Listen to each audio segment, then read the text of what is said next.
Well, there are many things that bring people here to Delmarva to live. There is the access to the water, there's the scenery, there's the retirement, perhaps a job, maybe even inspiration. Well, there's an author in Talbot County who left life in New York City for a different pace that has afforded her the free flow of creativity. Brian Spiros found out it's proving to be one of the best moves she's ever made.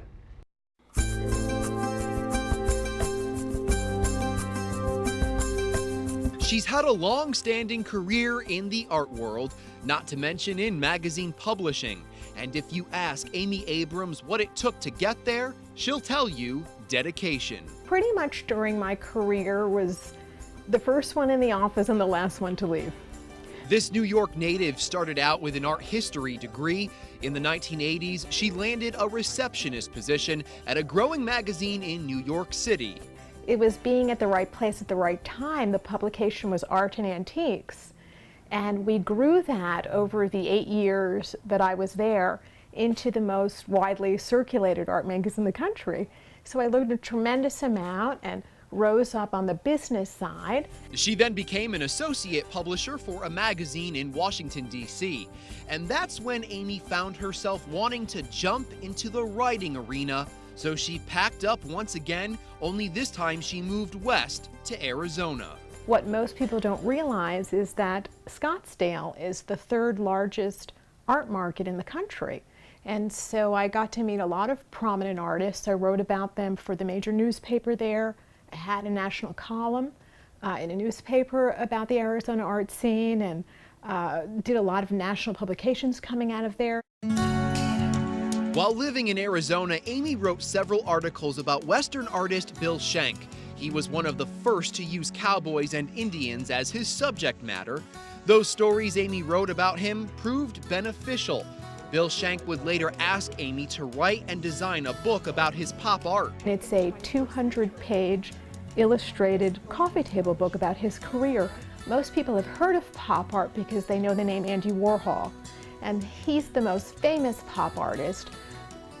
Most people are kind of confused with what it is. It's very simple. It's paintings about popular culture. So you might take advertising icons or supermarket items and make them art, deem them art. The book is titled Schenck in the 21st Century. The book is subtitled The Myth of the Hero and the Truth of America, the hero being the cowboy.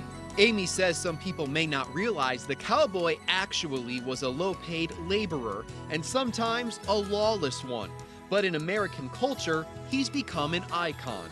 So we've endowed him with integrity and bravery and, made him John Wayne.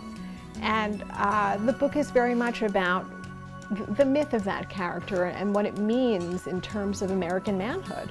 And much of the book was done right here on Delmarva.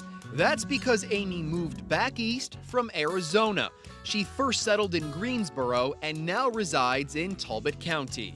There's something about the feeling of this area, of the shore, of its many miles of shoreline, of the boating community, of the history of the watermen, of a lot of the people who have relocated here from prominent cities, D.C. or New York, who were kind of low-key but have had very interesting careers. I mean, so many of these things are fused together that make it an appealing place for me. Another book Amy released this year, her debut novel, The Cage and the Key.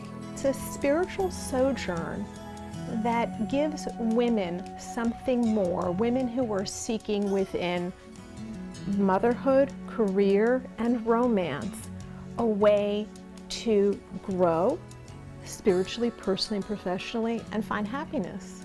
She descends down, liquid silvered, magic elixir, changing shape. Amy says the book, which she described as fast-paced, funny, and engaging, comes from her own journey through life. And what a journey it's been, with more than 200 published stories and interviews with some big names, such as Yoko Ono. She was so forthcoming about losing John Lennon, as everyone knows, is one of the Beatles, and it was just really heart-wrenching to hear how her loss was so personal, and yet we just sort of took it as a global loss. And what she went through in losing her husband and the father of her child. Aside from her latest work, Amy is a co-fiction editor for the Delmarva Review, and you'll even find some of her work in Shore Life. Despite living in parts of the country that many view as a mecca for writing, Amy says she's found everything she needs right here on Delmarva. I think that if you would look through the history of writers, many times they go to the cabin in the woods. It's almost a cliche, right? So there's peace and quiet, I think, allows the mind to wander.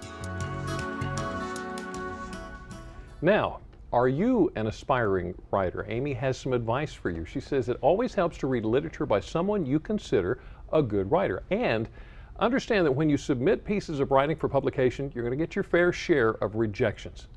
Don't let that discourage you. If you'd like more information on Amy Abrams, just go to delmarvalife.com. It seems like every time we meet a new author, it makes me want to become an author. Yeah, it just seems so cool. That's great.